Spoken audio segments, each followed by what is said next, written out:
আমার ভাই আমাদের কুমিল্লার আপনি তো চিনবেনই মুরাদনগর মাদ্রাসার যিনি মুহতামিম শেখুল হাদিস আল্লামা মুফতি আমজাদ হুসাইন সাহেব, বাংলাদেশের একজন অন্যতম আলেম ওয়াইজ। উনি নিজে বলছেন, এক ভদ্রলোক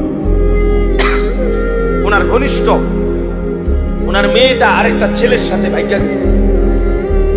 ভাগ্যা যাওয়ার পরে মেয়েটার তালাশে উনি বহু তালাশ কইরা মোটামুটি সন্ধান পাইয়া আনতে পারে নাই, থানায় মামলা করছে। কসম আল্লাহর, উনি নিজে বলছে ওই মেয়েটা মেয়ের বাবার কাছে চিঠি লিখছে, চিঠি বানাইছে। চিঠির মধ্যে মেয়ে স্পষ্ট লিখছে, আপনারা দুইজন যে কাজটা করেছিলেন অবিকল আমি তো তাই করলাম, আমার বেলায় পুলিশ পাঠান, আমার বেলায় থানায় মামলা কেন? আপনারা বাপ মাও তো ভাগ্যা গিয়ে বিয়ে করছেন,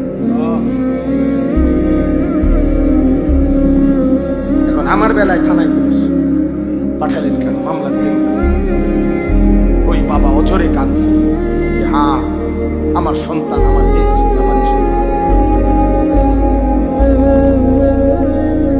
আমার বাপ আমারে বুঝাই দিল, ফিরাই দিল আমার সন্তান।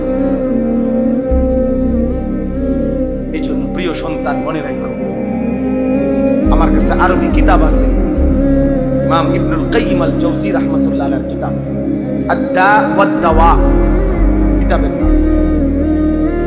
এই কিতাব রোগ এবং তার ঔষধ, গুনাহের ব্যাপারে, অনেক গুনার ব্যাপারে উনি আলোচনা করছেন। তো ওইখানে জিনা ব্যভিচার, নারীর সাথে অসভ্যতা, অশ্লীলতার ব্যাপারে যে আলোচনা করছেন, ওইখানে একটা বাণী আছে, আমি দাগ দিয়ে রাখছি। ইমাম শাফিঈ রাহমাতুল্লাহ আলাইহি বলছেন, বিশ্ববিখ্যাত ইমাম, চার মাযহাবের একজন ইমাম, হানাফি শাফিঈ আমরা বলি না, এই ইমাম শাফিঈ রাহমাতুল্লাহ আলাইহির একটা বাণী, উনি বলছেন আয-যিনা কারজুন।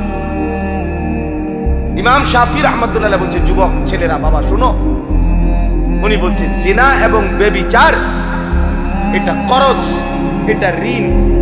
ঋণ যেমন সুদ দিতে হয়, তোমার এই অসভ্যতা ব্যভিচার তোমার ফ্যামিলির কাউকে না কাউকে দিয়ে শোধ।